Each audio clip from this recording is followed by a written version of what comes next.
was another interesting time where we were in the midst of the civil rights movement. People thought American society was coming apart at the seams. One of the reasons was because of a boxer named Cassius Clay, who did not go when called to Vietnam, changed his name from Cassius Clay to Muhammad Ali, and was not allowed to box. It was a tumultuous time in America. Lee Montville has written a new book, a New York Times bestselling author. The book is called Sting Like a Bee, Muhammad Ali versus the United States of America, 1966 to 1971. Lee, welcome to Big 550 KTRS here in St. Louis. Glad to be here. The 60s were an interesting time. Too bad we don't remember them too well. Well, that's why I think you wrote the book, right? To sort of remind people what actually happened? That's right. I had to look it up. Yeah, I'm only 18 months younger than Muhammad Ali. I'm an old guy. So I kind of went through all of the Vietnam stuff, and I got married around the same time as him. So it was easy for me to relate to all the stuff that was going on. When Muhammad Ali died, last year or so, right? Yes. Talk about a transformation of his public persona, right? He went from one of the most hated men in America when he was young to one of the most admired when he died. Yeah, it's funny. I was working on the book, and I had written about, I don't know, a half to two-thirds of it, but I hadn't written the introduction. I had tried a few times and couldn't figure out what the introduction was.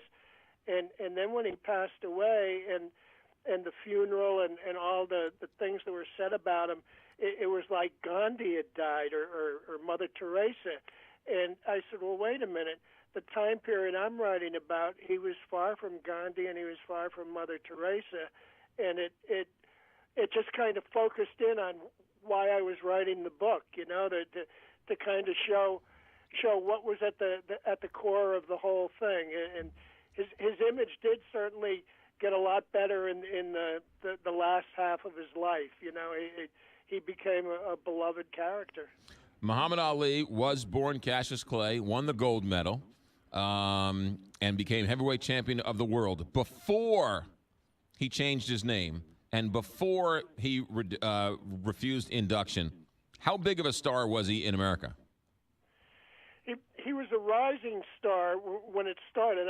He became the heavyweight champion of the world, and early on, he decided after he won the Olympic gold medal, he thought it would be kind of a gravy train when he became a pro, and he would sell out all of his fights, and that didn't happen.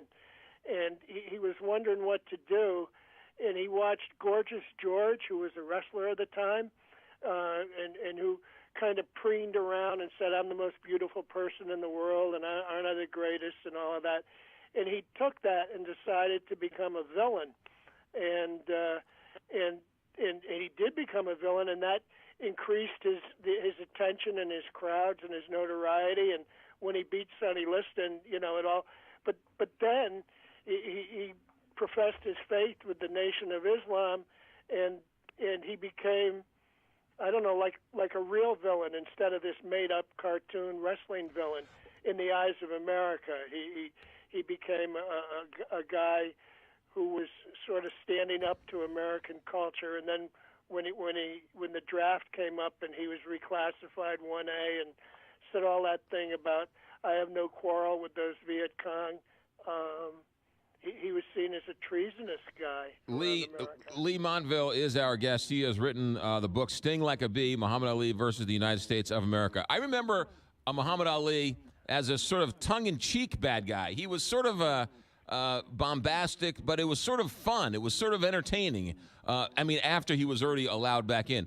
Once he becomes a member of the Nation of Islam and changes his name, how much longer after that, America probably clearly had a hard time dealing and swallowing that their heavyweight champion of the world was a member of the Nation of Islam, then changes his name to some weird name no one's ever heard before. Then he refuses induction. How did that transformation happen so fast? Well, he refused induction for entirely religious reasons. The Nation of Islam had a history of refusing to be inducted into the service, and the theory being that the black man shouldn't be fighting the white man's war. And the Reverend Elijah Muhammad, who was the head of the religion, he had spent 4 years in jail during World War II for refusing to go. So Ali kind of wasn't part of the whole general anti-war feeling. He was refusing for religious reasons to go into the service. He was convicted of draft evasion, sentenced to 5 years in prison. He never spent time in jail, did he? No, he didn't.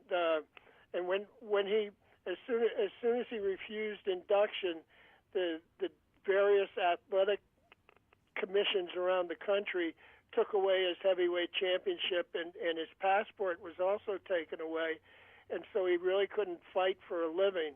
But he could go through an appeals process, which he certainly did.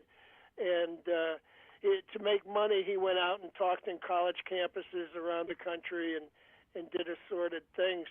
For 3.5 years, he was sort of wandering in the desert before the nation's idea of the war kind of changed a whole lot, in that people saw that it really wasn't a good war, and the youth of America had rebelled against the draft, and the whole tenor of the country had changed by the time his case finally came to the Supreme Court, and he had been allowed to go back into the ring.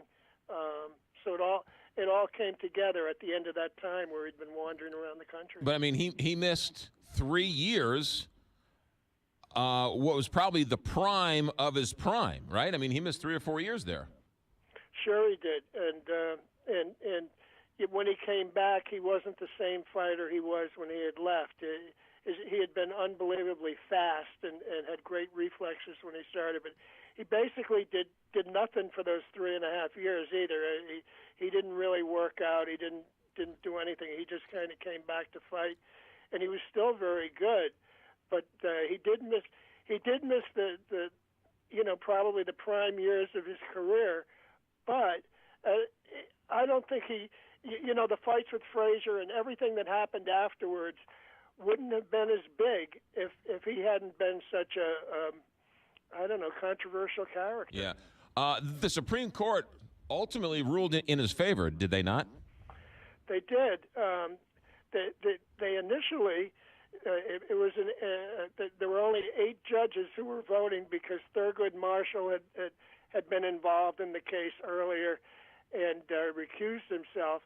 And the initial vote was 5-3 that he should be convicted, and that's what they were set to do. And they were writing up the different opinions on the thing, and the court clerks for Potter Stewart, who was writing the majority opinion, talked to him and convinced him that Ali shouldn't be convicted. And so he went back and said, I'm going to change my vote, which would have been 4-4, which still would have convicted him. But they talked it over, and they found a technicality where they could let him off the hook, and they used that technicality to let him off the hook. So in the end, he kind of got celebrity justice, and he probably had celebrity justice in the beginning too. When the nation was against him, he was probably prosecuted more readily because of his image. But when he was let off the hook at the end, he was let off the hook because of his image. If he was an ordinary guy like you and me, he would have been either in the Army or in Leavenworth Prison. The book is called Sting Like a Bee, Muhammad Ali versus the United States of America, 1966 to 1971. Lee Montville, New York Times bestselling author. Lee, why did you dedicate years to this story? What was it about it that sort of grabbed your attention? I think the whole Vietnam War piece, I think everybody at that time, their lives were affected by the Vietnam War because of the draft. Wound up joining the National Guard. I went to a bunch of different units, and they finally was accepted in one, and I jumped in the National Guard. That was my way out. But guys were getting married to stay out of the draft. Guys had become school teachers to stay out of the draft. it changed everybody's life if you were of that age, and it certainly changed his life. So it's still a fascinating subject to me. Yeah, and he was the one who stood up and didn't sort of sugarcoat it, stood up and said, I'm not going, and took the slings and arrows and didn't sort of use daddy's money or some side deal to get out of his obligation. He just stood up and said, I'm not going. Yes, he did. Yes, he did. And as a prelude to that, he had taken the test and he had flunked the test, the written intellectual test to be in the Army. But then later on, as the Army needed more and more people, they reduced, the passing grade for the test, and that's what made him eligible for the draft and started all this stuff. Did he pass the written test or the physical test? No, the written test. He didn't pass the written test. I think the score was a 16 on the written test, and he had a 15. And he took it twice, and he didn't pass the written test. And so he thought he was out of it. But then they changed what it was, and immediately when they changed it, he was a high-profile guy, and they called him for the draft. How much credit does Howard Cosell get for standing up and calling him Muhammad Ali when other people and other news outlets and other reporters refused to acknowledge he changed his name? Yeah, I think he gets credit, but I think it did a lot for Howard Cosell, too. I mean, they had sort of a symbiotic relationship, Ali and Cosell, in that they both kind of promoted each other. And yes, he did. He was one of the few people that did call him Muhammad Ali right from the beginning and all the way to the end. There were a couple of sports writers, but they were mostly younger sports writer guys under 30 that did that. Did you ever talk to Muhammad Ali? No. Well, when I was doing the book, he was his disease. He Right. really wasn't doing interviews and stuff. Right. But I covered. I worked for the Boston Globe, and I covered 5 of his fights that took place after the time period of the book here. One of them I covered was the Chuck Wepner fight. There's a movie, Chuck, that just came out, I think, last weekend about that fight. Yeah, right. And I was new to the game, and the fight was in Cleveland. It was in Richfield, Ohio, which is about 45 minutes outside of Cleveland. So I rented a car, and I went out to the weigh-in the day before, and I didn't know that there was a bus that took all the sports writers out and took them back. So I was there with the car, and when the weigh-in was over, the sports writers all went back, and I was still there. And I said, well, maybe I'll go to Ali's locker room. And I went to the locker room, and there were about 10 people in there, and I kind of just went over in the corner, and Billy Eckstein, the singer, was there. James Brown, the singer, was there. And Red Fox was telling these dirty jokes. And he just kept telling dirty joke after dirty joke. And Ali was stretched out on a massage table with his back kind of against the wall. And Red Fox would finish these jokes, and they were hilarious. Tears were coming out of your eyes. And Ali would just say, tell another one. Tell another one. And it was just quite a moment. I had the feeling like that was going to stay forever. He would keep telling jokes, and maybe James Brown would sing "Papa Got a Brand New Bag," and it would all happen. It would be great. Well, it was a point in time where very volatile, a lot of anger.